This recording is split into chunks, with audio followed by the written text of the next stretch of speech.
You want a sweet little country song? We don't do quiet. We don't test, it should only known. We don't do quiet. We don't do quiet, we don't do small boots. Hit hard, make the whole bar fall. Little bit sweet, little bit reckless. You can't hang, you can't handle Texas. Hey, how's it going out there? This is Boots, Stars, Guitars. I like to say BSG out there with Tracy Two-Step. And tonight, my co-host, Ralph Miguel. And that came out a little bit Southern and a little bit Britain. And don't ask me why. Hey, how are you, Tracy? How you doing, everybody? I'm doing pretty good. How are you? I'm good. I'm definitely excited for this interview with Mr. Tumbleweed. Yes. Yeah, I am too. Yeah. And if you notice there, so we're Boots, Stars, Guitars. I like to say BSG for short. You can go to Tracy Two-Step anywhere right now. I do recommend that you can engage, you can comment. I like old school community, old school radio and TV. So not only are we on TV, we're on radio and we're on every podcasting element that you could possibly have. 2 new radio stations, actually. So shout out for that. All at once right now, live coming to you with Ralph Miguel. Ralph Miguel is with 100 Meter Scream, one of the bands with the nonprofit with me. Him and Dr. G, I can't stand bad grammar and I just did it. They both are with the nonprofit. And myself, I happened to run into an old friend and I was like, wait a minute. I kept running into him and I was like, there's got to be a sign to this. So while we're all up and running and doing what we've been doing, and honestly, Ralph, I would say taking a backseat look to see kind of where the roads were turning and what was happening out there in the industry as far as entertainment, radio, music, artists, songwriters, all of that was just kind of sit back a little bit and let's take a look at what's about to come down that turnpike, right? We have a lot of access roads in Texas, so I say access roads. And I guess I couldn't say we. I'm from Nashville. Wow. I'm from both. Yeah. I'm officially from both. I guess if you've lived here for too long, they claim you, right? Yeah. Well, only in a divorce. Oh, well, that's a whole other topic and a whole other show. But yeah, Tumbleweed's got quite the impressive resume there. I actually have a few questions I'd like to ask him. Well, I can't wait because he is backstage right now. So we are going to get to know him. It's a very laid back show, everybody. So I'm glad that. Oh, there you go. I see John Swat. Why am I talking British mixed with Southern mixed with? I have allergies. Yeah. But I love it. Listen, if you've lived in Texas for a really long time, they kept telling me, oh, you'll get allergies one day. And I was like, nah, I'm fine. I don't know what happened, but about a week ago, I was like, I'm not fine. Oh, wow. But moving forward into the show and everything that we're about with our community, being in the community, whether it's our music, our songwriters, radio, and all those different positions that are out there that a lot of people actually probably don't even understand what goes on behind the scenes. But when we're able to grab someone so the beat in the business, basically that's an executive industry position level of someone who can come in, give us some insight, and just basically tell their story and the background of, this is what I was doing. And now I see this happening. And that's how we ran into each other, was going, what the heck's happening? I think 3 different times last year and this year. So I was like, okay, I am supposed to go hang out with Tumbleweed. So Tumbleweed is on the show tonight. Everybody, you're going to get a wonderful, beautiful soul to come on here who's very experienced, knows what he's doing, and he's going to laugh at me because I'm over here pumping him up. And I do know that I've got a few artists, they're tuned in literally to say, oh, yeah, we're definitely watching. We're watching just to send messages to Tumbleweed. And I said, well, then send some comments, send some questions, whatever it is you may like, go for it and do that. Pause, if you'll do me a favor and send another invite, I'll look over and grab it. Or you can stay there. Just let me know in a message. We are running an audience to my left, middle, and right, multiple screens. And so to our left, I see you all moving at a great pace there. Thank you. As I do, you got Jimmy Collins. There's Jimmy. Hi, Jimmy. Welcome on in. Everybody share the show to your brother, your mother, your sister, your cat, your dog, your bird, your babies. Share it on out there. Like it, subscribe it, and get involved here. I'm about to grab Tumbleweed, our guest. Ralph, now that we are with not only, you actually know the television station very well, the individuals. So now that we're with not only the TV network, the podcast media broadcast network, the radio stations we've chosen so far, and we're looking for more, by the way. We are picky for a good reason. And then, of course, we have our, go ahead. And then I was going to say, of course, we always have our channels. Yeah. There's one of them right there. There she is. That's 99.9. Allergies are horrible here. Yes, yes, girl. I understand that. Trust me, trust me, trust me. Yes. Let's share this out. I see Biggie Paul. Thank you for tuning in. Curb, KERB, that's 99.9. And Miss Gloria Garcia tuning in with Jimmy Collins back to back. Ralph, have you already got a set of questions that you're thinking, I want to go ahead and grab Tumbleweed? Yeah. I have quite a few, but you want to, I can start right off, or if you want to, do the introduction. No, I'm going to grab him and we're going to jump right in it. He's, oh, hi, how are you doing too? I see every one of you. I'm able to keep up with all of you on both sides. So I'm going to grab the guests. It's really impressive what you do. It's like you're running the Starship Enterprise there with all your technology. If I turn my camera around, y'all would all go, what? Extraordinary multitasking. 3, 4. I've got about 6 screens in front of me. So again, as I'll say, extraordinary multitasking. There she is. There's my positive vibes energy right there. Yeehaw, with the sun going and the palm trees and the hearts all day long with Miss Brooke Graham, y'all. Y'all check out Brooke Graham. Hey, Toriano, how are you doing? Nice to see you. Nice to see you, Biggie Paws as well. Biggie Paws, please check us out over there on TTK. Make sure we are okay. That was not supposed to rhyme. Welcome to the show. Tumbleweed, how are you? Hey, I'm great. Surprise. Surprise. It's not your birthday, but it's good to see you. How are you? I'm good, Tracy. I'm. If I was any better, I'd be twins. Oh, I like that one. I might use that one, actually. I need my pen and paper for this show. I know it's Roger Miller, so there you go. Well, that's okay. I can do it too. Yeah, we steal from the best. We'll call it borrowing. We'll borrow from the best. Yeah. But hey, I like that. I do. I knew with you coming on, I was running around. Here's a pen. I was like, Tracy, you better get yourself a piece of paper and a pen, because the stories that turn to songs are while I am around certain people. And right here is Ralph Miguel.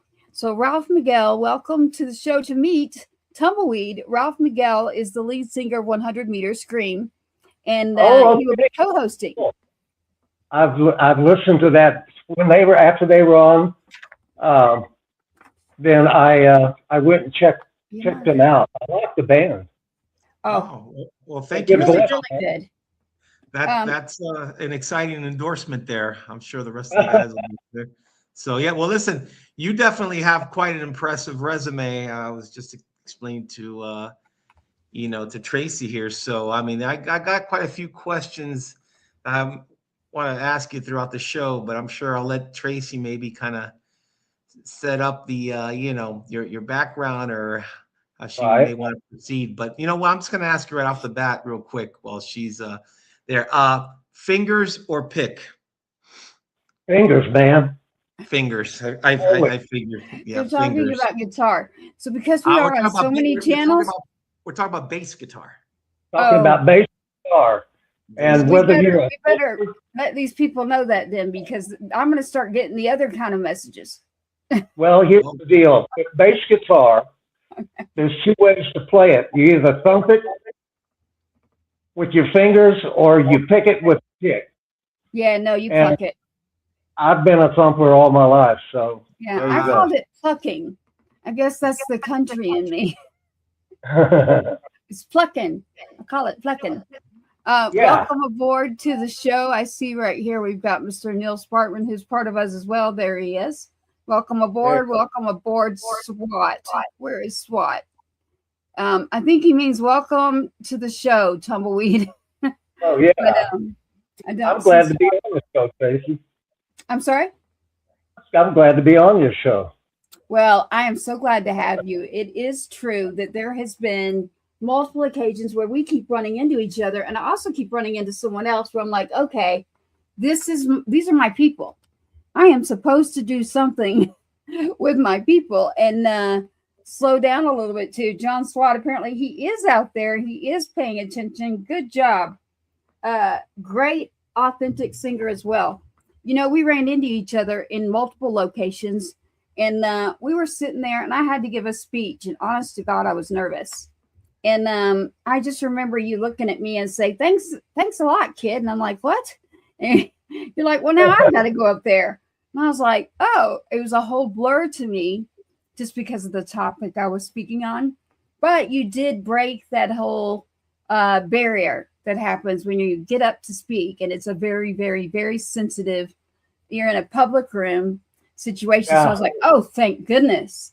Like there's Tumbleweed and there's his beautiful wife all done up.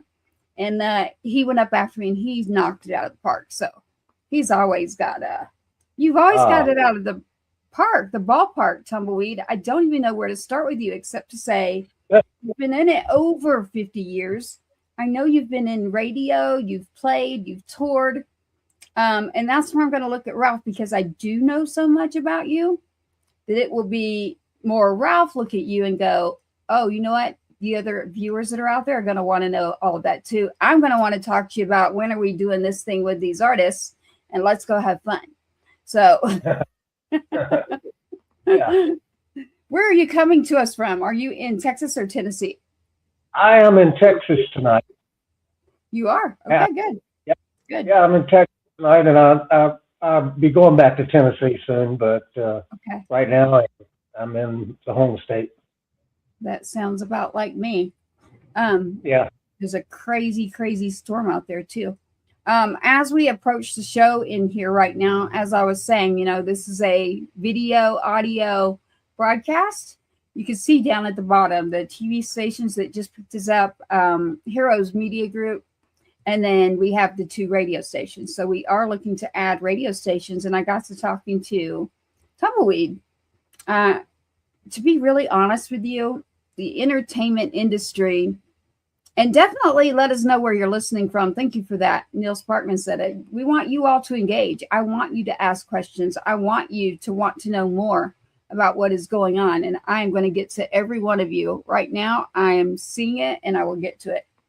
Tumbleweed, coming out into this, I know that Ralph's got all of his questions ready to go, but I would like to know what it is today that sparks you, and give them kind of a start point. It's like a really quick, I call it a fire rapid round, and it catches us up to right here, and then I'll let Ralph take over. All right. Well, so how about if I kind of backstep a little bit, give you a little bit of backstory? Okay. Because I'm a Toki. I'm a Toki, which is a Texan and an Okie, because I grew up in Oklahoma, but I've transplanted into Texas many, many years ago. So my buds always call me their token Okie. But I grew up in a small town in Oklahoma, and, you know, a little small place where 1,300 people. And it just happened to be the hometown of Roger Miller, the king of the road. Sheb Woolley, you remember the Purple People Eater? Oh, yeah. Yeah, he's from Eric. And also a guy named Michael Smotherman, who is my running buddy for many, many years, a wonderful songwriter. But I just traveled all over and wound up in Los Angeles for a long time, and where I recorded and was in some bands and made a little noise, and found my way to Nashville. Was there for 13 years and wrote a bucket load of songs. So and now I kind of went into retirement a few years ago, but my buddy Jimmy Collins called me about 3 years ago and asked me what I was doing, and I said nothing, retired, just enjoying retirement. He said, "Well, I'm gonna change all that." So he made me an offer I couldn't understand, so I took it.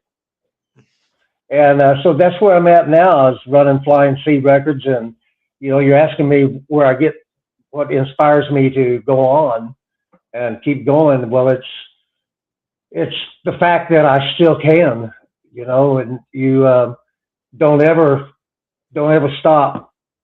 Don't just keep playing. Don't listen to the naysayers.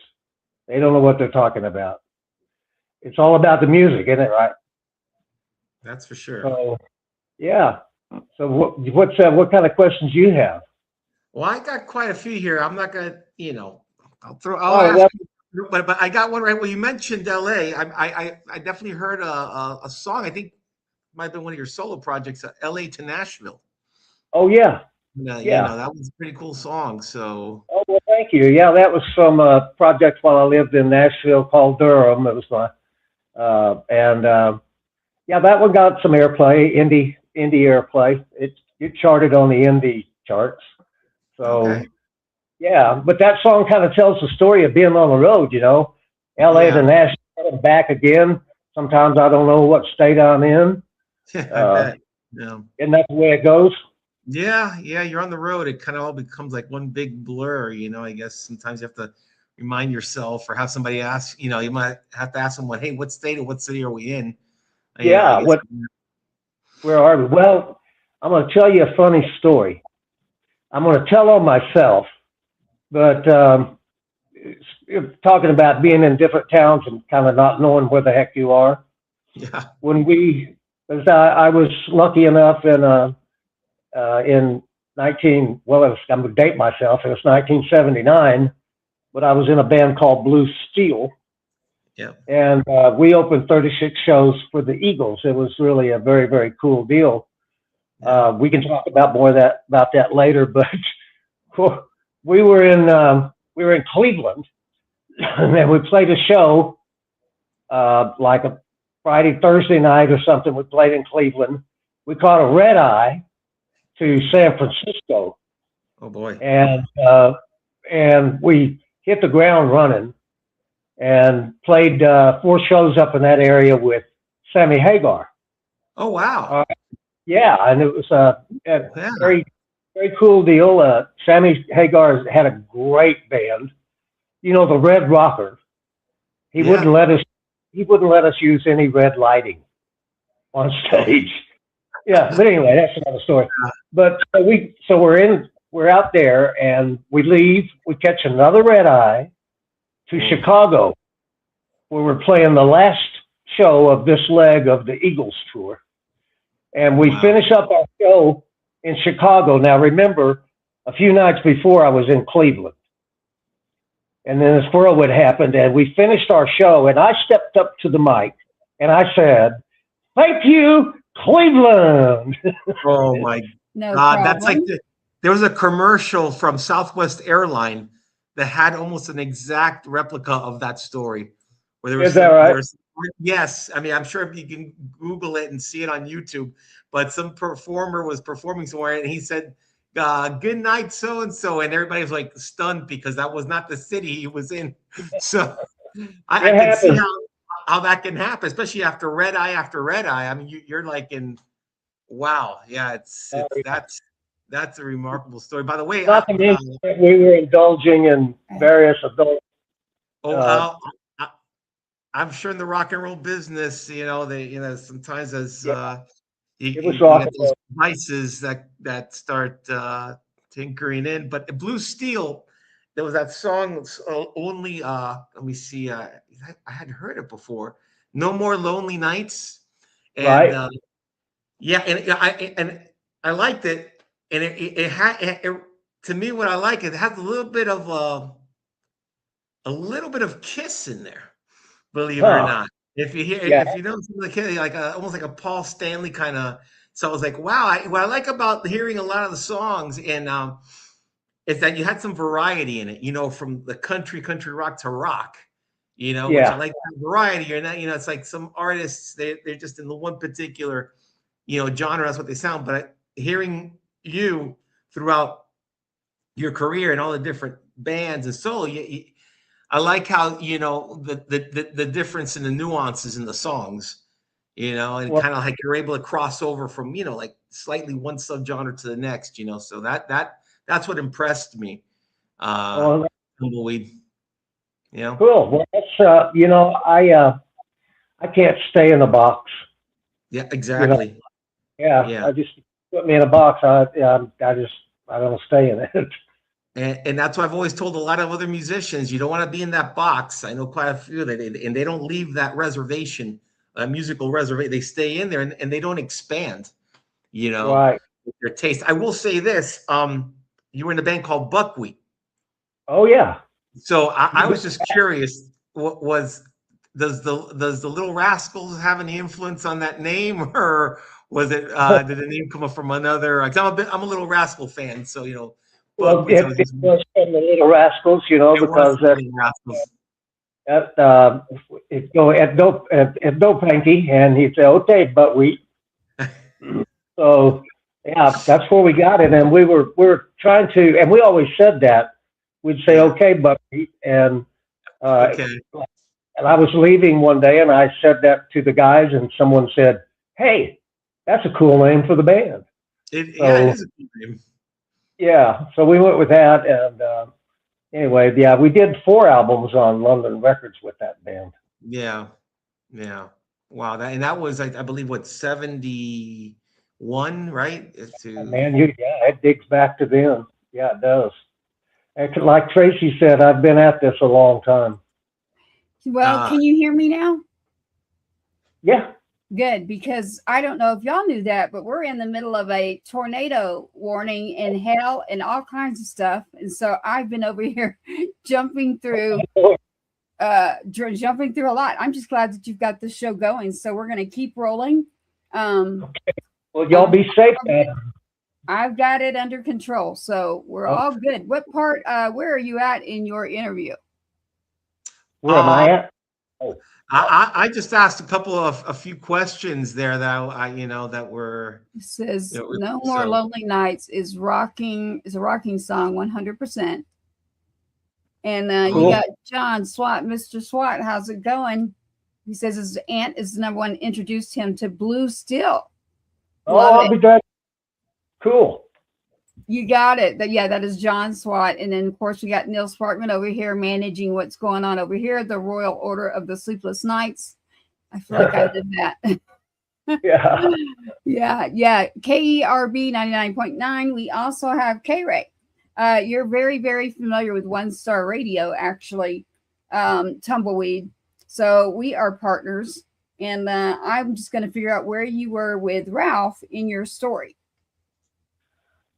Well, we're just touching on couple of the bands I was in back in the day, and the band Buckwheat, which was a family band. Ralph, we all lived in a band house. Oh, okay. Where we went, we rented a band house. And a lot of times back in those days, you didn't do so many one-nighters. You did a lot of club engagements where you're there for 6 nights a week for 6, 8, 10 weeks, whatever. So we would we'd rent something and take over and have our band house. That was the way to do it. Well, there's a lot of camaraderie, especially back in those days, and it's just, Being on the road nowadays is different. So the way that you can bond, the way that you can do things as a band, as opposed to before, So there's pros and cons to both. Do you have a story with you that everyone out there is saying, I have gotten so many calls today. This is why the whole Eagles thing came all the way back around. Yes, he did open. Was it 36 shows, Tumbleweed? 36 shows. 36 shows. He did open. And they would like to know what story that you have that we would go, oh my goodness. Okay. Yeah. Well, all right. Well, there were a couple from as far as the Eagles go. That at first I got to tell you that was we jumped from a rehearsal studio onto the big stage, and it was quite a shock the first night we stepped out, and there were whatever 35,000 people out there, but I got to tell you that every guy in the band, the Eagles, and all of the crew, they were super. They welcomed us with open arms, man, and made us feel really welcome. And if you talk about a cool bunch of guys, and but I got to tell you this story. It was one night where after the shows, they would do 2 encores, and then the third encore was in the hospitality suite at the hotel, usually. Oh, yeah. It'd be record people, radio people, the bands, the crew, everybody just hanging out, having a good time. Well, one night we're all gathered in this room, and we're talking, and I see Joe Walsh coming and going out of the room, and Joe Walsh, he kind of lurks. He was kind of lurking around, and we're everybody's pretty much standing up talking, and pretty soon we looked around, and there are no chairs in the room. There's no tables in the room. Quietly, Joe had been coming in and taking that stuff and putting it in this huge walk-in closet thing that was in the hospitality room. So he basically stole everything in the room, and nobody saw a thing. It's just like just sneaking around doing it. That was Oh my goodness. Yeah. So he's one of those. He likes to pull the pranks. Yeah, he was a prankster. He Yeah. definitely a prankster. Yeah, and Definitely. yeah. This is the second show I've had within the last couple weeks where Joe Walsh has been mentioned. And oh yeah, it seems to me that Mr. Joe Walsh is definitely a hoot. I imagine there's a bunch of stories there. Yeah. There are Yeah. some I can't tell, of course. But yeah, but the crew, they were also pranksters. They would leave various things on the stage, and you would notice as you're playing out of the corner of your eye a rubber chicken or whatever, and just things like that to mess with you on stage. Yeah, well, that's great. That definitely keeps things loose, and it's about having fun too. Tumbleweed, and that's part of it. People forget sometimes it's a business, but it's a craft that you love, and Very much. and it's a privilege to be up there and perform. And I've always noticed that the more loose that you are, you and your band, the more fun, and the more that kind of translates out to the audience. Oh, it does. It's contagious. Yeah, you have to have a good time. It's contagious. Everybody has a good time. Yeah, it's authenticity. It's got. I always want to say you have to be authentic and just have fun and you can have fun and be professional at the same time. Yeah. It's you got to walk that line. Yes, it is a line. Yeah, definitely. It is a line. Yeah, because We've talked a lot about that energy. It's also about those you're around, the energy that you're around, and pulling you. So, I have a story where at the very same time that I'm bumping into, I won't say exactly what, 3 different occasions I've bumped into Tumbleweed. I also bumped into an artist. Had no clue the two were connected until the 3rd time that I bumped into the artist. And the artist and I just like, for some reason, have this chemistry to where we could sit there and laugh all day. It's just something about that chemistry. And so that energy that you bring when you're around other people, you know, every time I see Tumbleweed, it's happy. It's like I'm going where he's going, because wherever he goes, it's happy. Well, yeah, my motto has always been, if it ain't fun, don't do it. Well, there you go. There you go. And I'm going to tell them that you said I am allowed to say that, or there you go. My boss said. Yeah. And Tumbleweed, I know the music business always, you know, kind of has this transformations and stuff. And I know from like this, from the 40s to the 50s, 60s, 70s. But I think somewhere around the mid 80s, late 80s, when you had the advent of the hair bands, metal bands, I think that's where you started having a little bit more like what my drummer calls a lead singer disease.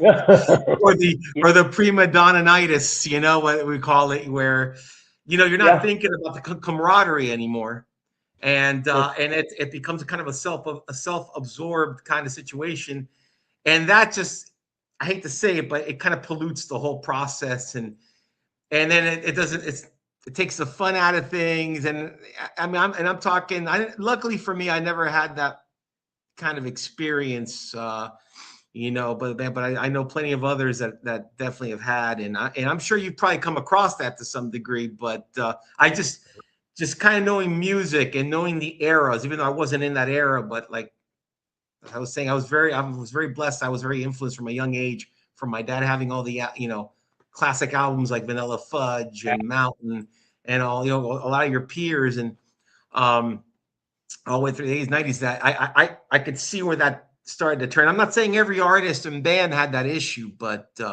it just seemed like it became a little more prevalent. I mean, and you could just look at nowadays in certain genres of music where it's like, oh boy.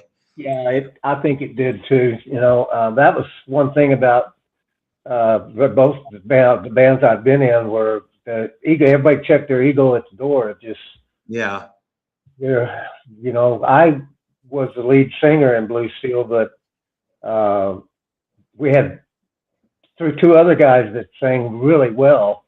I just happened to be the one that had the single, you know, that was chosen. So yeah, but you got to let everybody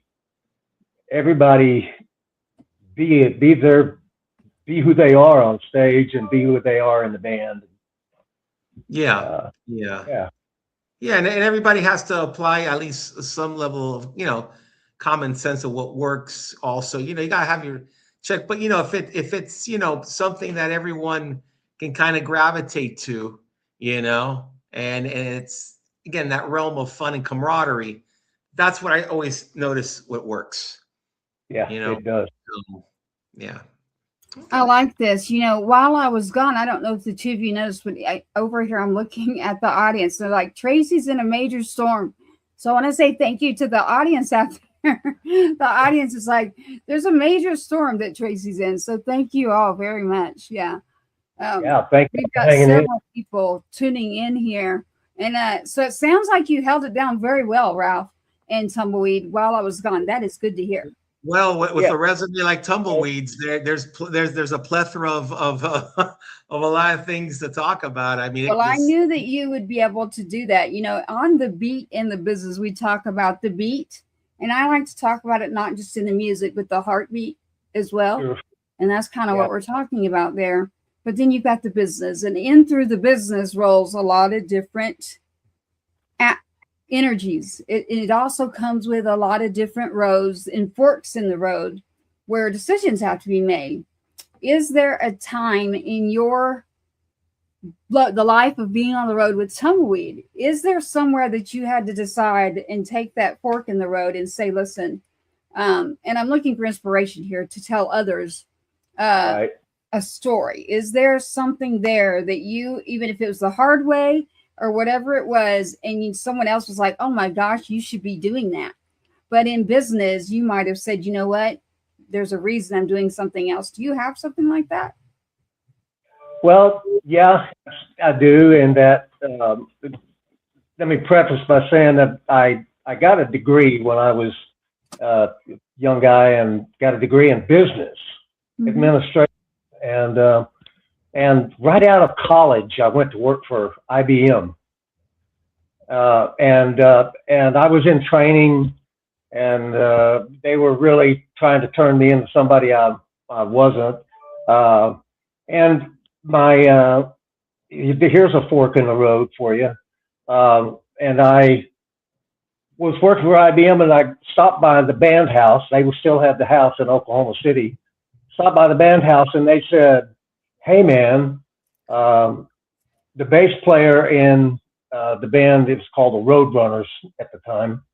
The bass player has quit, and we've got 16 weeks already booked, and that we're making whatever $300 or $400 a week, which was about 4 times as much as I was making at IBM." So the next day I went in and I gave my 2-minute notice and went on the road, and I never looked back. You know, that was a fork in the road that I took with there. And then when Blue Steel broke up in 1981, I found myself leaning on my business degree, went to work in the corporate world, and stayed there for about 7 years at a major toy company. You know, then another fork in the road comes. I just in a moment of well, I don't even know how to explain it, a lightning bolt, and I decided to go to Nashville to pursue my career as a songwriter, because in LA I was starting to get to the age, honestly, that as a rock and roller, starting to push it. So I decided that songwriting was the way to go. And so I moved to Nashville, stayed there for about 15 years. While I was there making music, then I had an opportunity to go to work for a record company in A&R. And just out of nowhere, I had a guy, kind of like when Jimmy Collins called me. I ran into a buddy of mine at a hangout there in Nashville. He said, "What are you doing?"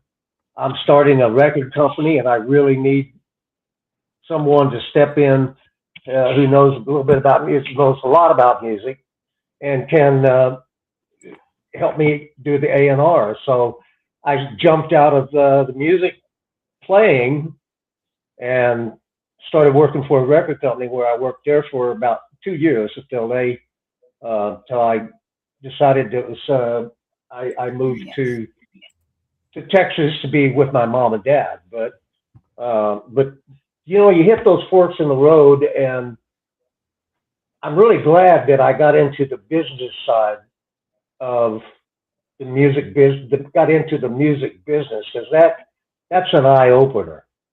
Yes. And when you start looking at it, this is more than just a hobby. When I was trying to promote my band and you know, promote my records and manage my band and book my band, and you know what I'm talking about, Ralph. You do the same thing. Yeah, Definitely. So, but you really have to, as a player, you really need to understand that it is a business, and you're in it to make money, and you have to budget. You just like you do in a family. You have to be smart, and you have to. You know, we made a lot of dumb decisions as a young artist, signing contracts that we just signed them. You know, we looked at them, looks good to me. Where do I sign? You know, but you really need to be aware that it's a business and in business, it's not always above board.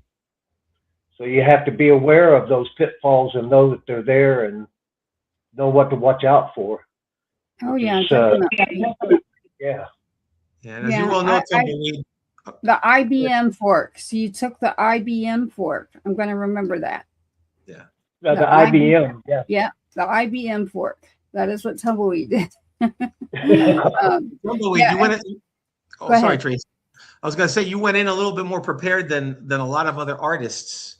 You know, you had a business degree, so you had some sort of background of being able to read numbers and all that, because I'm sure you hear probably the majority of the stories of artists that going into these contracts, especially with the major labels and stuff, and it's an ugly sight, you know, what ends up happening the majority of the time. I'm not saying all the time, but a good number of times, you know, and I would say I was at least, I mean, how much did that play in to you know, in the music business when you were having that background with the business degree? Did it definitely give you an advantage to some degree, would you say?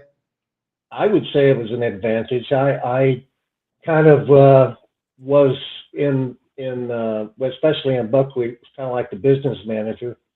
You know, somebody's got to watch it, and nobody was. So I had a degree and kind of stepped in and kind of took those duties. But if I hadn't, you just flounder. Somebody in your organization, if you're a solo artist, you know, you've got to confer with your business partners, your managers, and your business people, and make sure you're making smart decisions. And you got to carry that over no matter what you do. I mean, it's the same thing in life. You know, you have to be smart, and you got to get some input. You don't know everything. Yeah, so you were the Mick Jagger of Tumbleweed, right? Kind of managing, you know, which a lot of people don't know that He Mick still Jagger. is. Yeah, he's a sharp. Mick, Still is.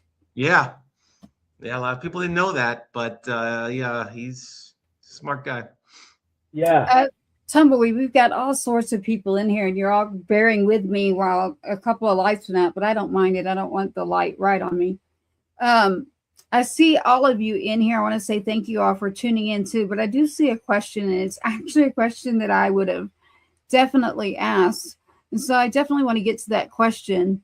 And it is, I believe what they're trying to ask is, what was the hardest part of your career? So you're still in your career. To me, you're still in your career.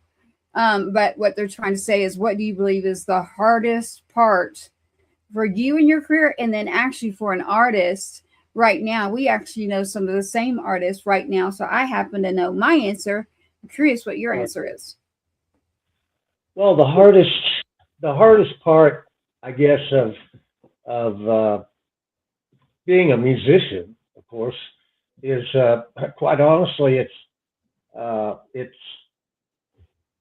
staying on track. And you know, we get so involved in our music, and you get lost in it, and so you kind of lose sight of what's going on with your business. So I think the hardest part is separating that creative, that creative flow, and stepping out of that sometimes to conduct business. I mean, I never really liked dealing with club owners, but somebody had to do it. Or, you know, if there's our promoters or whatever the case may be. So the hardest part is separating that, keeping that business and the creative side separate. But you've really got to be able to flip a switch. You can't do both at the same time. I haven't been able to anyway. Yeah. Did that answer your question, Tracy? I think it answered my question, of course. One of the biggest ones lately that keeps coming is, how do you juggle? And do you really feel like social media, no matter which platform it is really going to make or break an artist? Man, That right now, you just nailed it. That is today. Yep. That is what's going on today, and Yep.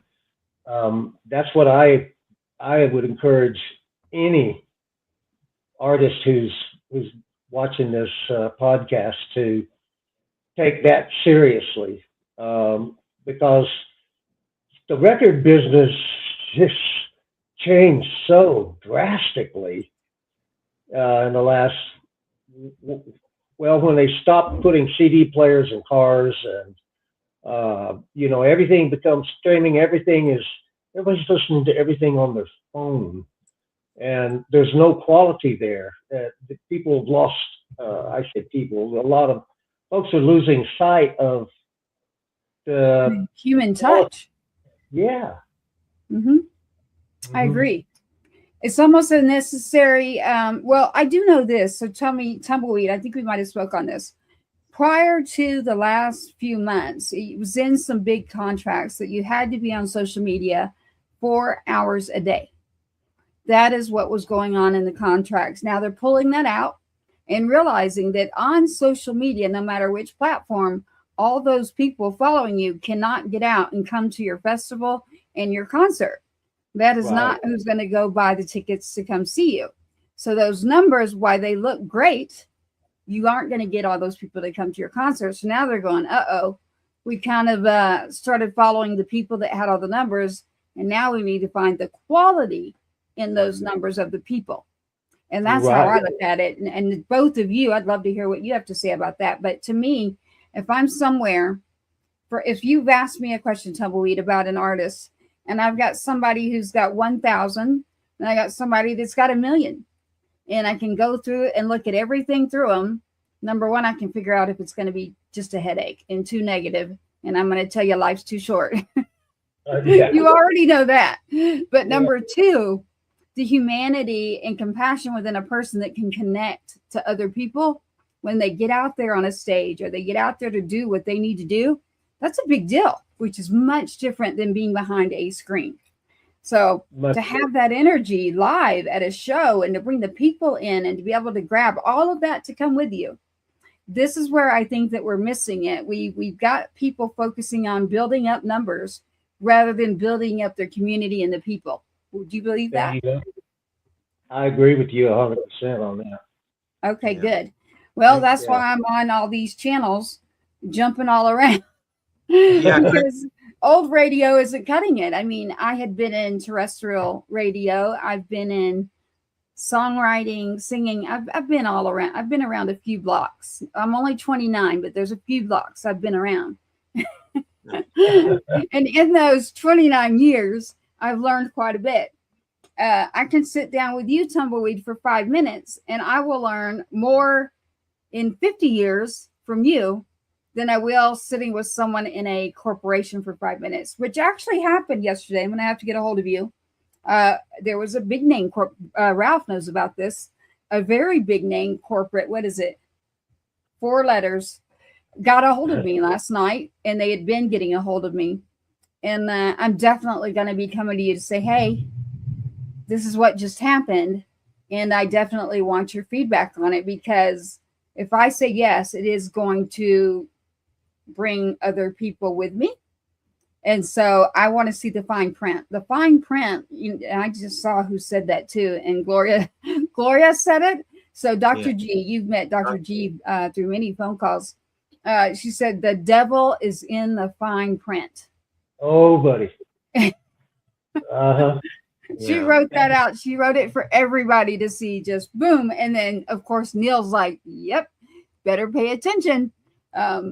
So those fine details that are in there, and looking for artists to supplement an artist that made what they thought had the it factor. They thought had the numbers. They thought had it all together. Every piece of the package, they realized, we just based everything off of a social media account. And this person cannot do what we thought they could do. So we need to get a team together that can now come in and make one person seem like they're successful. But to be really honest with you, Tumbleweed, I got to go back a little bit. Even though I'm 29, I got to go back a little. Think about Patsy Cline, Loretta Lynn, Dolly, all these other people who they have worked and worked and worked. Johnny Cash, Roy Orbison, I could keep going. They have worked and worked and worked, and they did it by networking. They did it what I call the OG way, the old school way. I never switched that off. I have always continued to network as if we are not on a ton of different channels. You know, this is all of us getting together to support one another, get back to what was important, which was in the community, get radio back to where it needs to be, which all radio stations were nonprofits. So they were normally doing a lot within that community. So that was a big deal. We got to get that going. And then from there, for an actual artist to be able to make it, what does the word make it mean? Because it can mean a lot of different things to a lot of different people. What is that? What does that mean? Making it.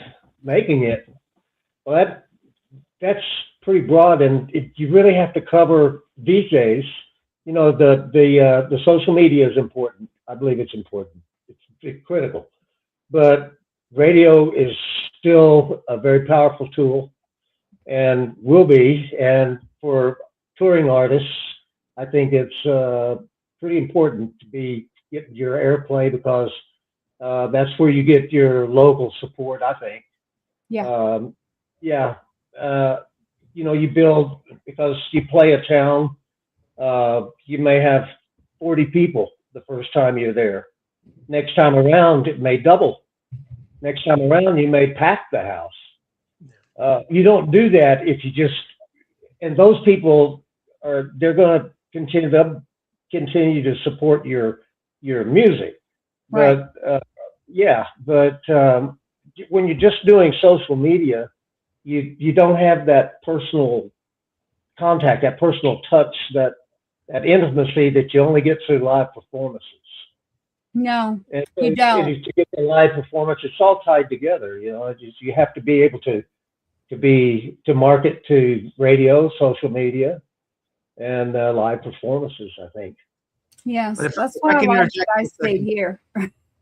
Yeah, I stayed over on my side of things, and when it comes to radio, broadcasting, PR, A&R, A&E, A&D, all these nice little letters we're talking about.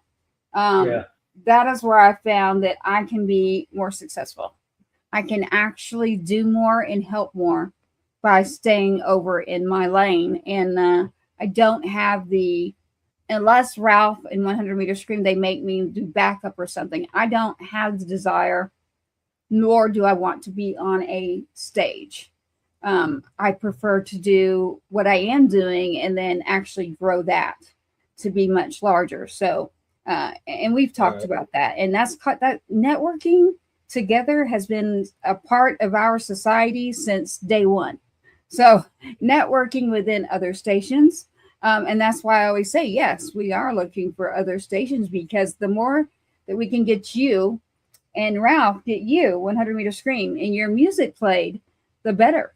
So every time, like when you logged in Tumbleweed right here into our studio, we keep our studio on purpose rather than using a station studio or one of these companies, because we get to retain everything and we get to be independent. Now we have to pay, but for me, that's okay. I would rather have that. But being independent means get out there, network, grow with others. And when we have the software and we're going to play a song. Well, I always tell everybody, be careful if you want to just go on Facebook for fun and say hi, or any channel that is. I love TikTok as well. Whichever channel you're going on,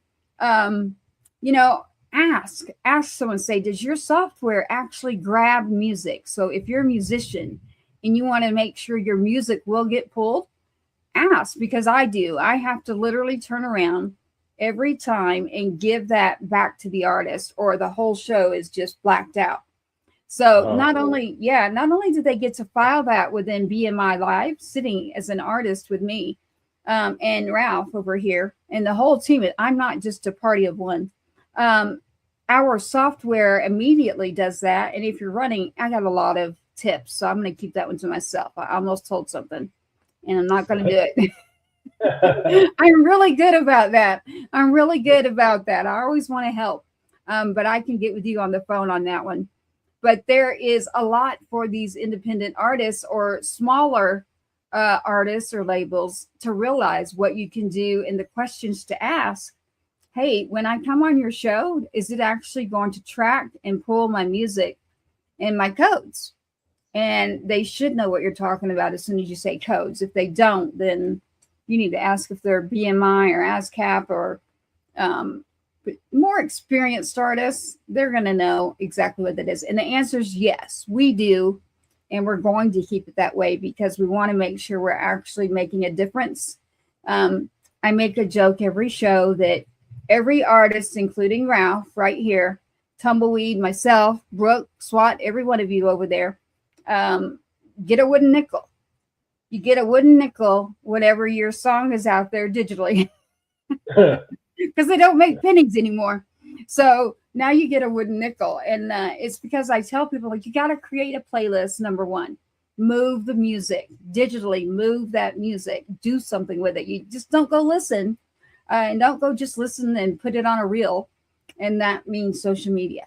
So there's a pro and a con there. It's I love social media as well, but the artists need to get acclimated as to what maybe they need to do with their music different.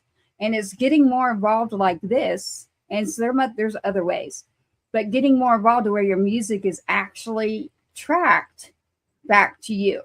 So even if, yeah, Brooks over here getting me on the wooden nickels, I'm going to get some wooden nickels and get them stamped with 2-step on them. There you go. But it's true. Digital media for music, it is not taking care of our artists. No, it's not. Nope. And but we can make that change. We can make that difference. It just just have to be diligent and keep your radar on all the time for change and go with the change. But one thing I kind of stay true to my roots musically, and I don't know where I'm going with that. I just jumped off the track. Hello. Where are we jumping to? Fried green tomatoes. Well, maybe I can help Tumbleweed with this. Tumbleweed, you know what I've noticed, especially this has been in many articles and all that for the past, I would say 5 years, that a lot of the legacy artists have been selling out more places, amphitheaters. You can take like a band Foghat, and they might sell out an amphitheater before some top 40 artists. So that should tell you something about authenticity and how, those bands from so many years still have a following, real true devoted fans, which that's really. Well, you're nailing it right there. You're really hitting on it now. Yeah. So, and that's something, and social media, I've seen where certain other bands from 30 years ago, and alternative rock bands that were big underground, it's actually, in this case, helped them come out where people didn't know them back in the, back 20, 30 years ago. And they've actually been able to capitalize it. One of the bands, though, took everything off of Spotify. And that's a whole other question, but they're doing really well with social media. But I think the majority of the time, it's you have to go back to basics, and the basics is having good songs and performing it, and connecting with the fans. There's no I know they want to create this virtual hologram nowadays. I think even Kiss wants to do where it's like a virtual concert, a hologram. And I don't either one. Yeah. I have an issue with that. I mean, look, I get it. Maybe there's something to be said for that with certain people, but I think overall the experience is going to a show, going with, let's say, your spouse or going with your kids or your friends, and that's a big part of it. Oh, and I see Mr. Danny Jones. Yeah, he's agreeing with me. I was like, yep, Yeah, there he which, is. which Tumbleweed, Mr. Danny Jones. He's also a man with quite the pedigree as yourself. Oh And man, I'm gonna introduce the two of them for sure. So I've got a show with him, Tumbleweed, you can check out. it- He's in Texas, but he's on my list of one of the individuals to introduce you to. and they have something in common, Tracy. Mhm. Danny Jones, who's a great drummer, he produced us. We did a cover of "Crazy." You know, 'cause we love Mr. Willie Nelson, and he produced it. Did a great job. But he had performed with Bo Diddley, which I also saw that you had performed with. yeah. I'll tell you my Bo Diddley story. In the band Buckwheat, and we had this opportunity. You know, remember the Fox Theaters? That, oh man, just lush. And well, this promoter approached us and wanted us to play the Fox Theaters in Atlanta, Chicago, LA, and wherever, I don't know. You know, there's like 5 or 6 of them left. And on the show was us, Buckwheat, Wet Willie. If you remember Wet Willie, great band. Yeah. And then Bo Diddley was on the show. And Bo didn't carry a band. So we were designated to be his band. And, you know, we show up the first day for the show, like, I don't know, 2 or 3 hours earlier so we can rehearse with Bo. He doesn't show up until about 10 minutes till showtime. And so he had a guy that set up his guitar and his amp and everything. And our guitar player thought he would just do something really cool for Bo and tune his guitar for him. So he tuned his guitar. And then we did our little warm-up number, and then, ladies and gentlemen, Bo Diddley, and he comes out, he straps on, and he starts doing Bo Diddley. And he's playing along, and he turns around, and he yells back to us guys in the band, "Who the hell tuned my goddamn guitar? Who tuned? I want to know. Don't ever do that again." So, that's. Yeah, I got to tell you, I hope Tracy connects you with Danny Jones, because he's got an incredible story with Bo Diddley too. He's paying attention. Yeah, something. But I guess in some future point when you speak to him, you guys have to exchange those stories, because he had something similar to what you're telling me, which when I was hearing, I was like, oh my God, back in those days. But well, I would like to get Tumbleweed. I'm thinking either Cutting Edge is what I'm thinking, when we go there in New Orleans, that conference. Oh, yeah. Talking about that. Yeah. And then if I'm not mistaken, Danny will be there this year. So I just need to confirm. Danny, I believe, he's there every year. I believe he's there every year, but I'm just making sure before I say yes. But there will be several individuals there that are people that I work with, even the TV station, one of the individuals I work with, he's very well known in the blues category. But it's a room that I could see you in, that you would just fit right in. So I do believe that it would be very beneficial for you to check that out. It sounds like something I would like to go to, first of all, and that I would benefit from. You will, yeah, definitely. And even someone like Brooke. So we'll talk more on that. But I see that coming up. And then that's not till August, right, Ralph? August, I believe, 29th. It's like the third week in August. Yeah, and that'll be great, because after you guys do the Q&A, we can all get some etouffee or some jambalaya, because the food there is amazing. So yes, and you got to bring the guitar, just like Mr. and Mrs. Sparkman are talking about in New Orleans. You got to bring the guitar. Yeah. I don't get too many questions without it. There will be all kinds of stuff going on. And then I'm being asked right now, so we've kind of gone all over. They're asking, what music did you happen to send in for the show? What did I send in? Well, I sent in, one thing I sent in is, I sent in a couple of tunes that are from my current project that I'm working on, and Okay. it didn't start out to be a project. My buddy Jay, I have an awesome drummer here, and Jay Weeks, and we're buds and have a studio together. So we started just recording songs, and I was writing. I write. So we started recording my songs, and we've got enough to call it a project now. So I've seen a couple of songs off of that. They're kind of it's more, I guess, more pop than, I don't know. I like I said, I don't fit in a box. Then, but I sent you a song that's just country as cow, So it's called "Lord Knows What She's Doing," but she don't.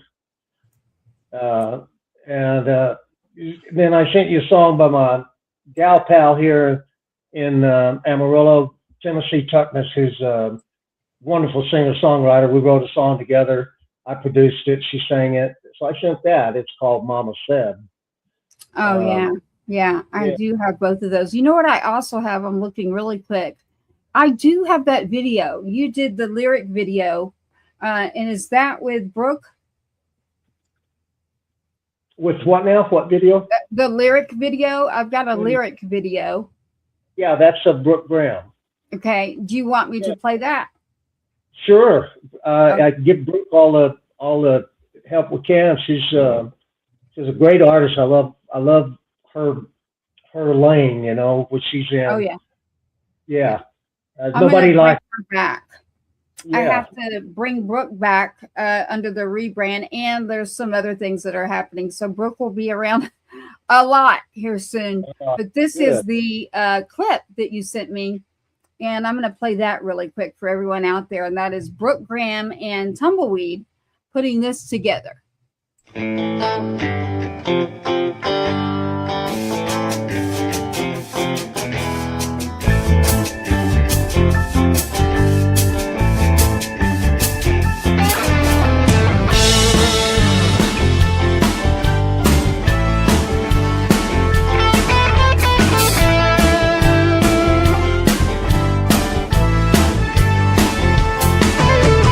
Summer of 1967,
are back here on Boots, Stars, Guitars, right here with Tracy Two-Step, Ralph Miguel, and Tumbleweed. That was Tumbleweed, Miss Brooke Graham out there. Everybody can check her out as a musician who is fabulous. Now, Tumbleweed, you're playing on there and singing. Playing on it and singing, and that's Brooke's guitar player playing all that lead stuff, Matt. Okay. Apparently, he's a mighty fine player. But anyway, we produced it here in Amarillo, and I played a lot of the stuff on it and sang it. But I'm glad you played it. It sounded good on my speaker. Oh yeah, it is. We've got that one, and everybody was asking me about music. I was like, oh, don't worry. We have the music, but being able to have you and your stories to me is legendary. So, and out of the songs you sent me, which one is yours that you would like for everyone out there to hear? Like, what's that one song in here that you are like, I'll play that one, Tracy. That's me. That's Tumbleweed. I think it might be the song "Then It Rains," because it's talking about resurrected love. When your love's dying and it just needs some rain, and we all need a little rain in our lives sometimes. Anyway, it's called "Then It Rains," and I wrote it with my buddy Larry Shaw and John Kevin. Rest in peace for him. But it's called "Then It Rains." Real quick, Tumbleweed, that song that you did with Brooke, it had a bit of just a tad of a feel like Blue Oyster Cult meets Santana. That's the vibe I got, which was really cool, So I like that. Good job. I like that.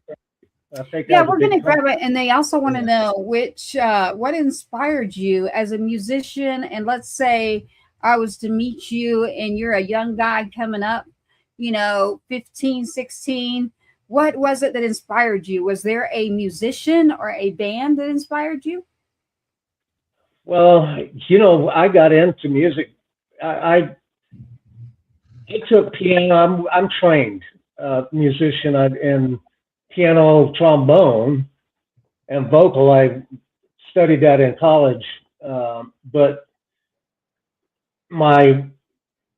I didn't really fall in love with music until I heard my Uncle Virgil play an acoustic guitar. Yeah. And I just had to learn how to play it. Yeah. And he started teaching me, the basics and the C, F, and G. Then I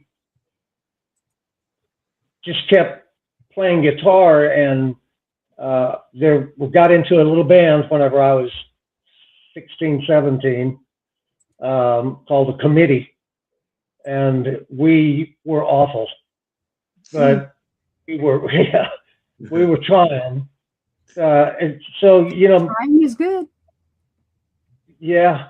Well, for someone coming up, I tell them, if it's in your heart, then you're gonna want to practice. You're gonna be sitting in your room at burning midnight oil, practicing your guitar, and because I also teach, and you can tell the students, the ones that are going to get it and the ones who aren't going to get it pretty soon. Because if they're going home and practicing and coming back and wanting to learn the next lick instead of having to go over the lick you're trying to teach them. So if it's in your heart, follow it. Yeah. And because it's a rough life, no doubt. Yeah. You got to put the work into it. It's the work ethic. So it's about, do you have that work ethic that it takes, and are you self-motivated? And if not, you got to have a good team, which nowadays teams like they used to be are not there. So you've got to go out and make your own team. And that's pretty much what we have all, like, anybody that I have stuck around, we pretty much are making our own team.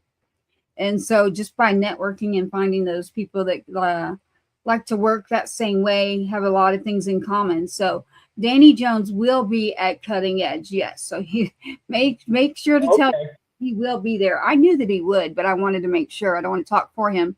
And I'm being asked, it's funny. I think I want to get down to your song really quick before I do that.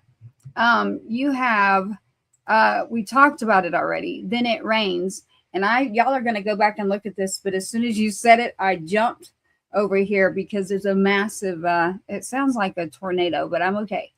Oh man. And then the rain started pounding. I was like, and you said, then it rains. And I was like, oh Lord, here we go again, Tumbleweed. Every time I get near him, whatever it is, something happens. We spark off something there. So, all right, you've got it, Tumbleweed. Then It Rains, and it is right now.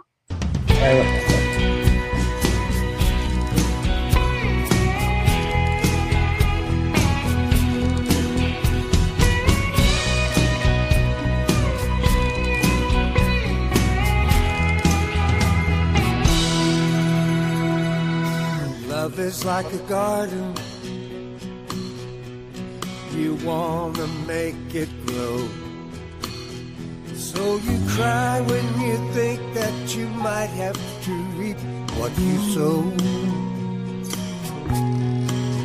You think it's out there dying on the vine, and you'll never again taste the sweet wine. Then it rains, and love comes back to life. It don't matter the skies are gray. You're thirsty for what love's about. You don't think you're gonna make it through the drought. Then it rains.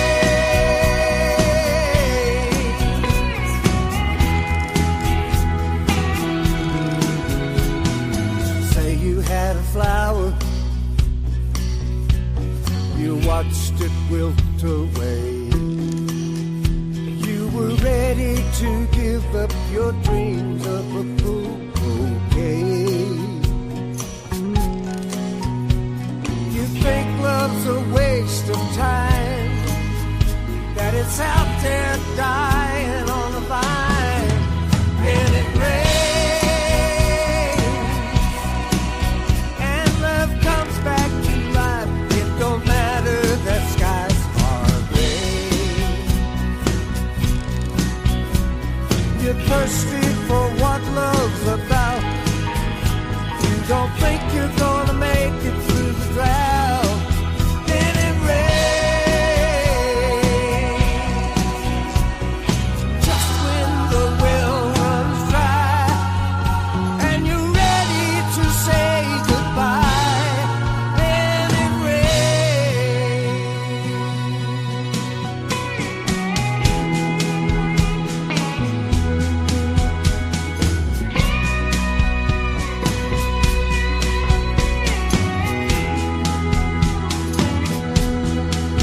You think it's out there dying on the vine, and you'll never again taste the sweet wine.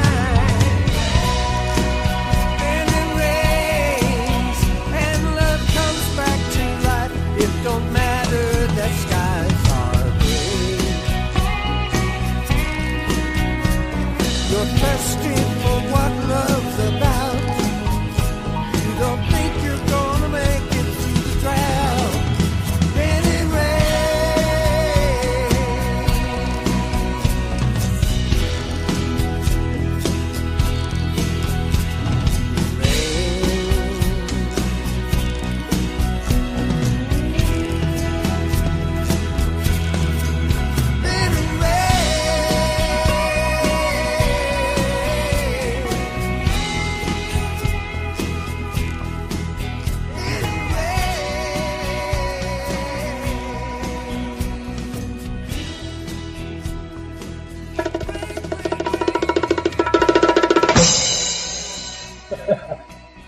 Hey, I Love like the sound that. effect. I love that. Well, if you could hear what's happening over here and you say, then it rains, and it literally started raining down on me. So, like, okay, if I'm not hearing a little, I'll keep going. Tumbleweed, I liked how that on the chorus, how the bass drove, you know, the song on the chorus. I like your little walk downs also, Oh, thank you. That was really good. Now, do you play on a precision or I am playing a precision, man. It's that's what I a figured. 63. Ooh, Yeah, really? 63 Wow. precision, but get this, Ralph. It's got a jazz neck on it, and Oh, it's 63 jazz neck. They were the parts were made a month apart. I was wow. in Colorado Springs playing a gig, and there was a guy that came in and was, we started sitting in with us, and he fell in love with my precision neck, but he didn't like the sound of the precision. He liked the sound. I hear the finger. He likes the sound of the jazz, so we traded necks, and I've Interesting. had that. Yeah, Oh, that's after I that. never wow, I've never heard of that. Switching the necks on the jazz to precision and vice versa. But Oh, that it jazz neck is so perfect for me.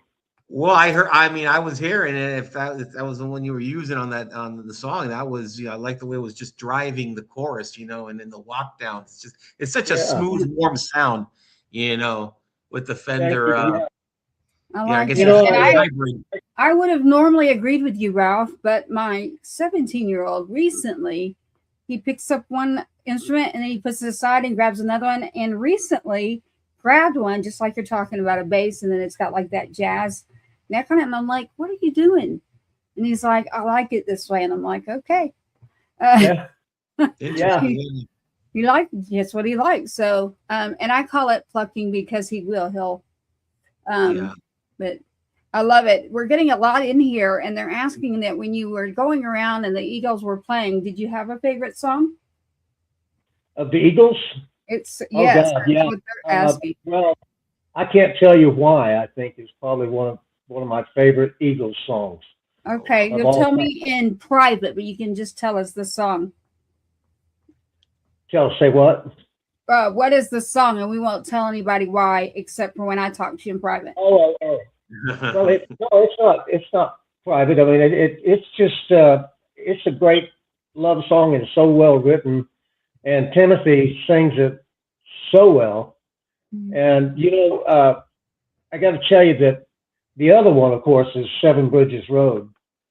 And that's here's what was the coolest thing. One of the coolest things about that tour is because we were on the tour as long as we were granted more access, if you will. And we got to sit in on their warm up in the dressing room. And usually it's in an arena, and so it's a big old tile bathroom, and they would go in there, and they would warm up, and they would do Seven Bridges Road, and with the echo of the tile and everything in those big rooms, it give you chills every time they did it. Wow. So, but I think my favorite is I can't tell you why. Lock it in. Okay. You like that? Well, there's your answer, everyone, because that was a question on every platform. I was like, have to ask that question. And I do see all of you tuning in. Look at you, Mr. Brian Berry. Nice to see you. Been a while. Love to reach out to you for the beat in the business and get you as well. Mr. Brian Wayne Perry. Do you happen to know him, Tumbleweed? Have what? Introduce you. Do you happen to know Brian Perry? I don't know him. Okay, well, I'll get you connected. I'm just going to be part of this. I'm like that centerpiece that's just going to rotate around and go, here we go. Uh-huh. Here we go. Here are the people that we need to be around.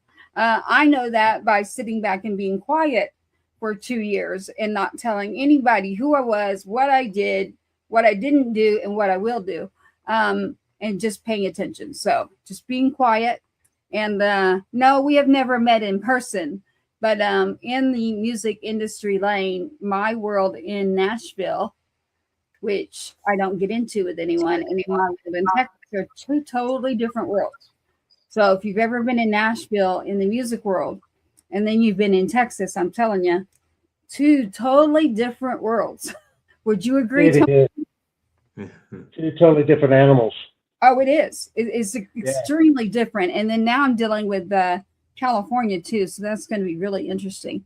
But yes, Brian, we will have to get together. But Tumbleweed here is on the show tonight, and he's got quite an extensive information out there, and we'll put out where to find your website and all of that too. I'm also protecting Tumbleweed for now.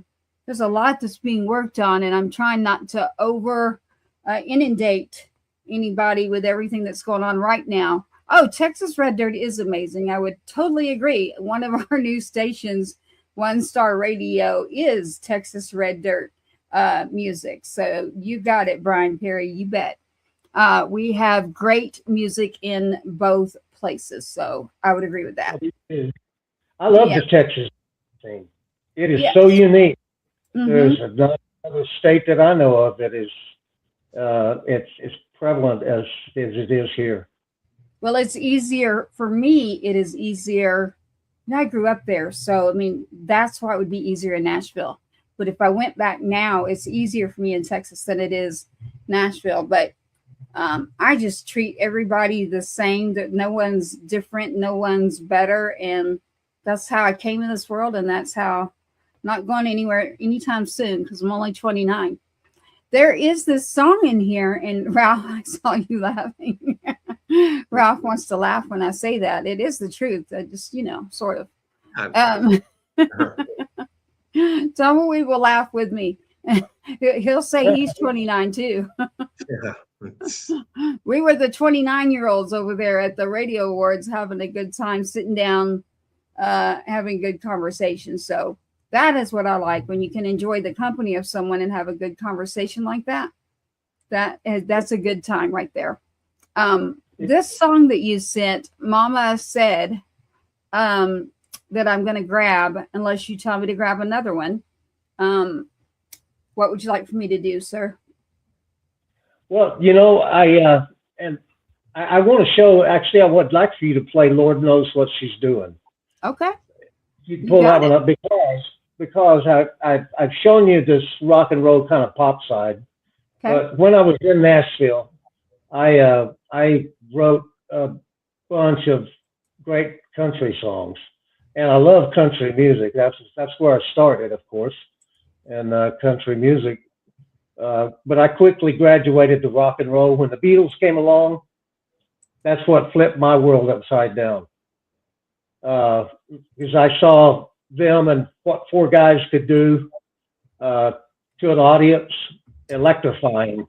So, but I've always loved country music. Wrote a bunch of great songs, and I wanted to play that song because it's kind of the epitome of a great country record. Most definitely. Yeah. So we're going to grab that for you now. And Lord Knows, finish the rest of the song for me. Lord knows what she's doing because she don't. It's about someone who's in an abusive relationship and doesn't know how to leave it. Yes, sir. Yes, sir. Here it is. Lord Knows, and I let you finish that because I wanted you to. And here it is by Tumbleweed.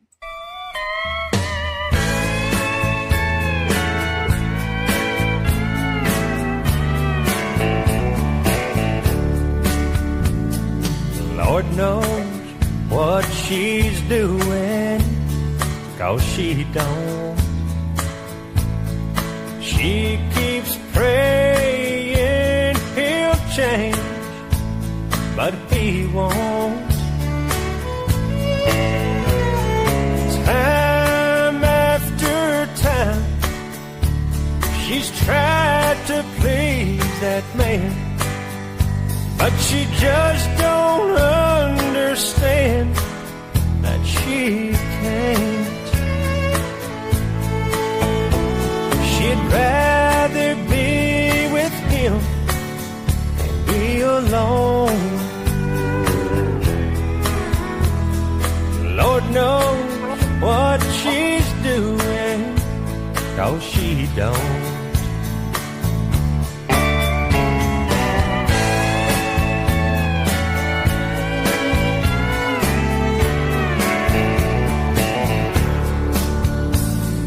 Lord knows why she loves him.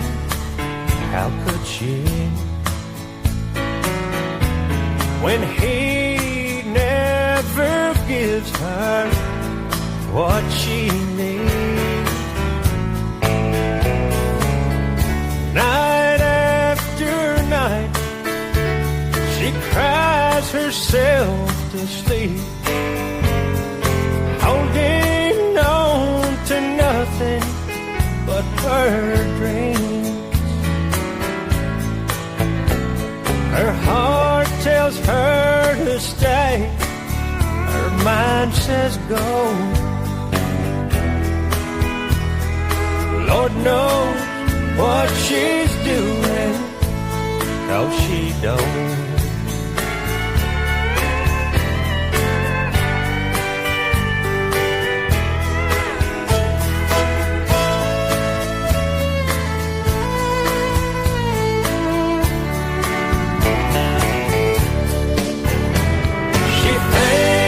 She's found love, but it's not even close. Lord knows what she's doing, 'cause she don't. Lord knows what she's doing, 'cause she don't.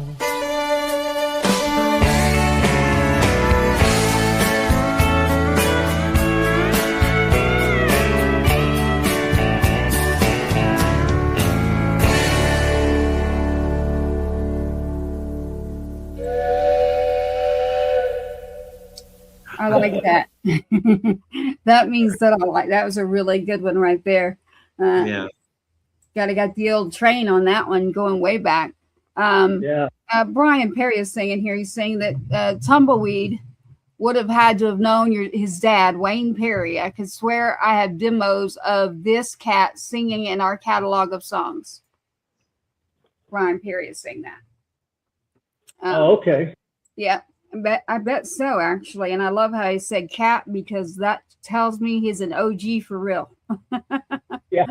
That is exactly what you would say from an OG perspective. And then the next song we have in here, I do want to get in another song before we get into the time where we can't, Ralph. You've got these other songs in here. And I want to know where you want to go with it, Tumbleweed. This is your show. This is what we're doing to get out your information. And you sent in Mama Said. You've got one in here. It's about, no, it's not. That was mine. Sorry. I was going to say you got one about whiskey. It's me. About whiskey. Yeah. Sorry. Of course. Definitely. We've got Mama Said that is in here. And then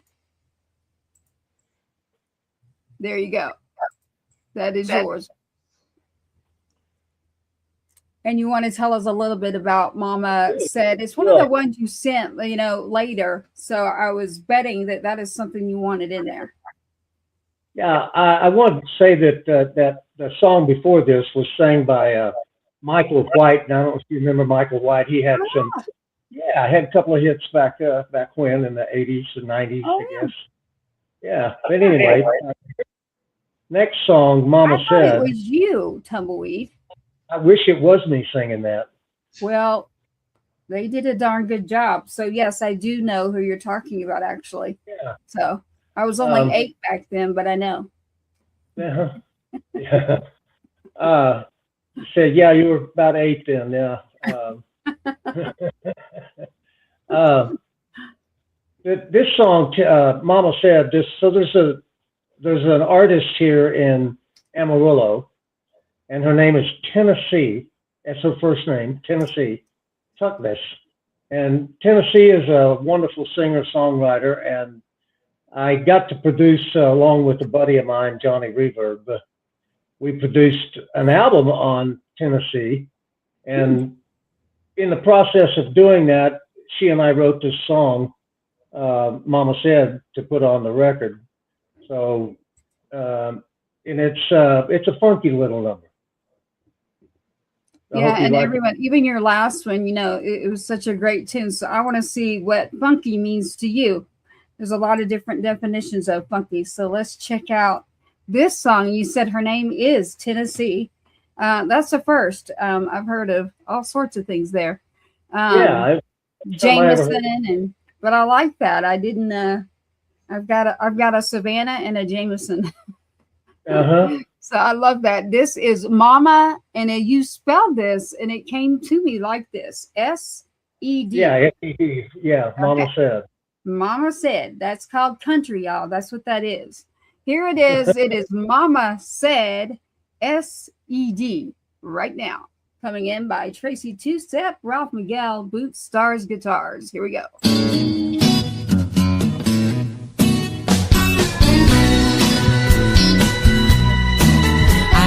Little situation, need to talk to the man above. I wanna be a good girl, but I also wanna have some fun. My mama said she gotta do some chores around the house. I said, Mama, please, Mama, I wanna go downtown. Mama, you know I love you more than anything in this world.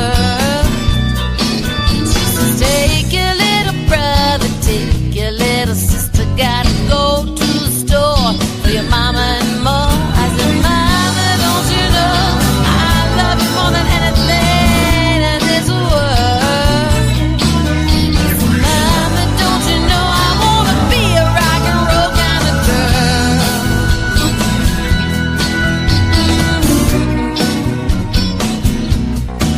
Well, you can call me crazy,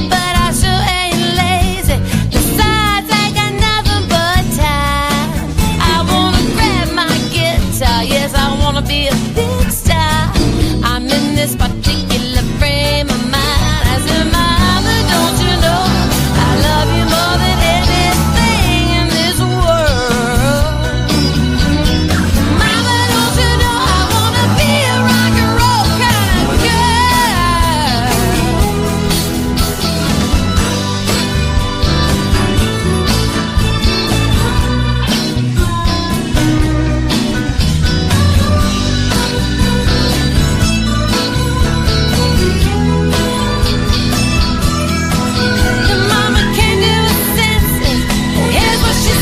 She says, go play your gigs, go dream big, before today, for tomorrow.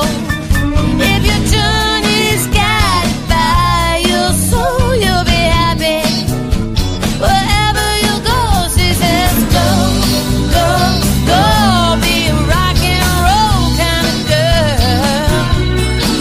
She says, go, let's go, go, be a rock and roll kind of girl.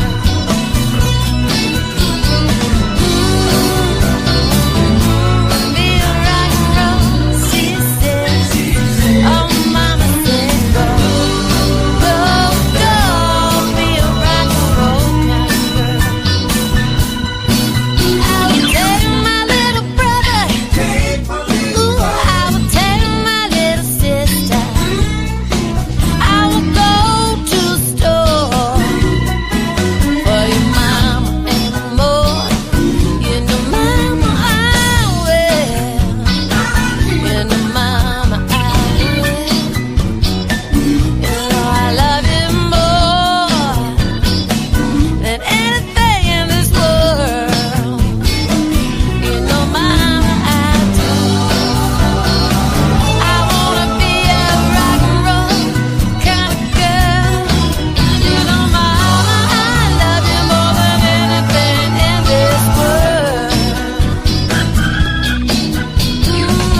got a little jive, a little high five in it, and a little bit of a funk, right, Ralph?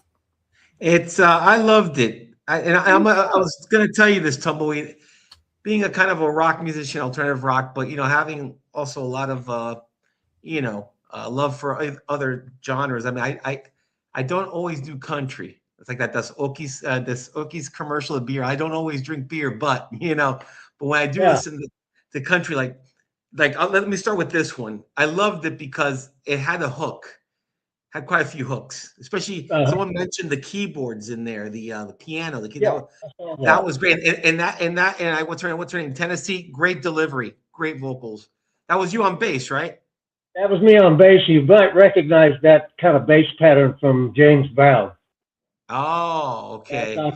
That's a James Brown kind of a bass part. Kind of style, yeah. But I loved it because you kind of meshed the country, but with a little tad of Motown. It was that jive. You know what I'm saying? It's like very lively. I could see that song if it had regular airplay, I could see it really going somewhere. And then the previous song that you did was a more classic country, which reminds me more of the country from like pre-90s and the 80s. I love outlaw country. That's why that's my dad used to have some. That's why I grew up also listening to that amongst many other things, and that it had more of that classic vibe of country, which I prefer personally. And I thought it was a great song. That singer, which I was with Tracy, I thought that was you, but I guess Tracy knew the singer was a really, really good singer. And and the bass line, great also. I mean, it's so those are, for me, when I see an artist who has back-to-back quality songs, that to me, because I always like to put on my A&R hat. You actually got to be an A&R hat. And I always wished I could have been like an A&R guy. I'm always looking at bands. I'm always assessing original bands by their original songs. And that was quite a surprise because both songs were, and I'm not saying that just to say it, because Tracy knows I'm a hard critic and my band members are, but that was really two quality songs with hooks and kind of more in my lane of what I like in terms of country. And also the one with Tennessee, that kind of country, but with a little bit of like that jive, maybe a tad of Motown. So it was a great job. Great job. Yeah, thanks, man. Appreciate that a lot, man. I really do. Ralph knows what he's talking about too, so he's the perfect person to get in here when it comes to music. And with me, Tumbleweed, I've always said I'm going to be in trouble when someone comes on this show and I have to sit in my chair still and explain why I'm not moving. So you can tell if I really, really like a song. Of course, I'm very nice. I would just, great song. But no, that song in itself definitely had that good flow going to it. It definitely had the funk. It definitely had what I actually had Brian, if I'm not mistaken, said it, the jive flow through it. I actually liked it. And actually the voice. So it wasn't just the song. It had groove. It had the groove too. It had the groove. Yeah. The factor. Yeah. The rhythm section, Well, yeah. You're right. It's a lot of it's the rhythm section. Yeah. And I'm also getting the question, is there someone else that you've played with that would make us all go, oh my gosh, he played with the who or open for who? Or as a bass player, I got to play with a lot of cool people like Glenn Campbell, Tanya Tucker. Yep. I played with Vince Gill before he became a big Vince Gill. We played in around Torrance, the beach area, and down south of LA. And the Sweethearts of the Rodeo, Juice Newton, Marty Stewart. But of all of those, and of course Roger Miller was my big deal, that I got to play with him for several years. Oh yeah. And that was probably my favorite of gig, that I had was with Roger, because it was first class everywhere we went. He was a first class man, a lot of class. Even though he was a country bumpkin in some ways, he was a very classy guy. And country bumpkins can be a good thing. That can mean Yeah. authenticity and just southern. Yeah. He was a funny man. He was always funny. He told me one of the funniest things he ever told me was one time he said, Durham, I'm so high, I could go duck hunting with a rake. With a rake. Okay. Good luck with that. With a rake. Yeah. I like that. Yeah. I'm actually being asked by Brian Perry here, what year did Tumbleweed play with Tanya? Did he ever play with Marty at Billy Bob's in the early 90s? Yeah, probably so, because I was playing with him then. Yep. So he's Yeah. putting the pieces together. I have a feeling that you definitely have ran into each other. Yep. Right. Tracy, Yeah. Tracy, I got two more questions real quick for Tumbleweed. Well, the first question, Tumbleweed, you were in a band called In Man. Would you like to explain? Inman? Yeah. Oh man, that was one of the first bands, the Inmen. You know Yeah. what our slogan was? Just in from out there. I don't know what that means, but just in from out there. No, the Inmen, that was where I really cut my teeth. That was first clubs I ever played in. We were a college band. You know, we were all in college and played all over Oklahoma, Kansas, into Texas, Mexico. Oh wow. Yeah, we were a. Do you guys? I don't know if you ever remember. You probably never get KOMA out of Oklahoma City. It was a big 150,000 watt station. You know. Well, they used to put on teen hops all around, and we were one of their teen hop bands. So we played every VFW, American Legion Hall you can think of anywhere in that area. But yeah, the Inmen, that was a fun band. Interesting. Like I said, that was the band of first. It was yeah. I can't go into all. Oh, I'm sure there's so many details. We only have so much time. I can't wait for you to connect with Mr. Danny Jones because you guys have a lot in common and similar backgrounds. And this is also going to bring in something in common with Mr. Danny Jones. I see that you've written a book. You're writing a book. If I'm lying, I'm dying. I love that title. Oh, man. I mean, that's awesome. Yeah, that's interesting. Yeah, I am. I'm almost done with it, and I'm being encouraged to finish it. What it is, a collection of wild stories. And the thing about it is that you can't make that stuff up, you know.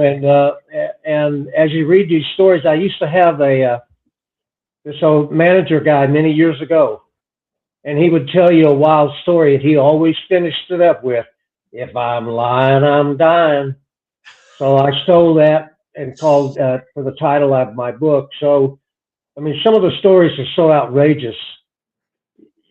You go, I don't know. Tumbleweed, I can relate because as you know, Tracy's gotten to know us in the band, but I guess it was Samuel Clemens, aka Mark Twain. I think he's the one that coined the phrase that truth is stranger than fiction. Yes. And sometimes there's stories out there, which even my old manager would say, they're so out there that you say, who's going to believe this? Yeah, it's true. So I can only imagine. I love to also read Mr. Jones's book and read your book. That should be some real fun, interesting reading. Very insightful. Definitely. Another a couple of things to get to because we're running into the 10-minute and less mark. So I always got to watch our time only because being with a network and being in radio, they will yell at us if we bump into their time. I do have a message here. It says, Tumble is Tumbleweed. I know you. We drank three-legged monkeys in the green room at Billy Bob's with Robert Gallagher and Marty Stewart. Yeah. Ring bells? It rings bells. Three-legged monkeys. What is a three-legged monkey? Three-legged monkey. You'll have to show me when I see you. Yeah. You have to show me what that is. Yeah, three-legged monkey died. That's another story. I loved it though. Brian finally figured out. He's like, I knew you. So yes, Brian, you figured that out. And we're all stumped on the three-legged monkey now. Well, if it's not in the book yet, I think it should be. Yeah, I think that's a song right there. That sounds like a song. And your girl knows me well. She's like, she's gonna grab her pen and paper, and here we go. And look, we've got What You Gonna Tell Me Now. So What You Gonna Tell Me Now, that we are going to play with Tumbleweed here. And do not go anywhere. Remember, we have our after part. That doesn't mean you, Tumbleweed, but don't close out. I will get back to you as well. Let's go ahead and hit What You Gonna Tell Me Now by Tumbleweed. Go ahead and hit that.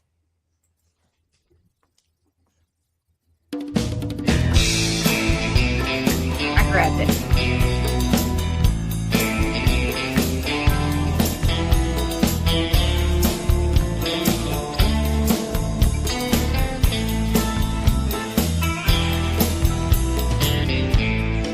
Alibis, little white lies. You always got a story to cover your tracks. You're so naive to think I believe what you're handing me when we both know the facts. The truth is, it's just an act. So come on, baby, what you gonna tell me now? I've heard it all, don't expect me to fall. Your lying makes me laugh out loud. Come on, baby, what you gonna tell me now?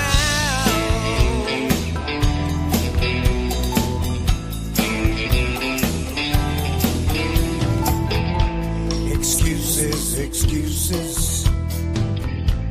You're so full of ruses. You always deal your hand from a deck that's stacked. You're so naive to think I'd believe what you're handing me when we both know the facts. The truth is, it's just an act. So come on, baby, what you gonna tell me now? I've heard it all, don't expect me to fall. Your lying makes me laugh out loud. Come on, baby, what you gonna tell me now? You can't even look me straight in the eyes, 'cause you know I'll see right through your lies. Come on, baby, what you gonna tell me now? I've heard it all, don't expect me to fall. Your lying makes me laugh out loud. Come on, baby, what you gonna tell me? Come on, baby, what you gonna tell me now? Come on, baby, what you gonna tell me? What you gonna tell me? Come on, baby, what you gonna tell me? What you gonna tell me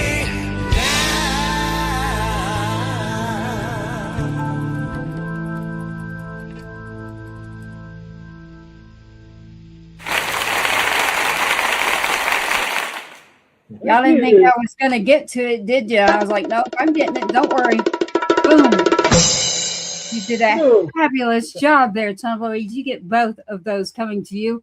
We're wrapping it down to the final minutes of the show here with Tumbleweed, myself, Tracy Two-Step, of course, Ralph Miguel with 100-meter scream. You do not spell 100. It is a number, just like Two-Step. Don't try to spell that. That's a 2. Do not spell Two-Step, please, or you're on the wrong show. Tracy Two-Step, and that is Boots, Stars, Guitars, the hit list, the beat in the business, and the many other projects that we have in the works right now.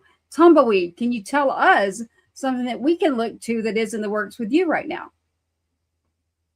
What's in the works with me is preparing. I'm going to be releasing this little project, and to Spotify and all the usual places.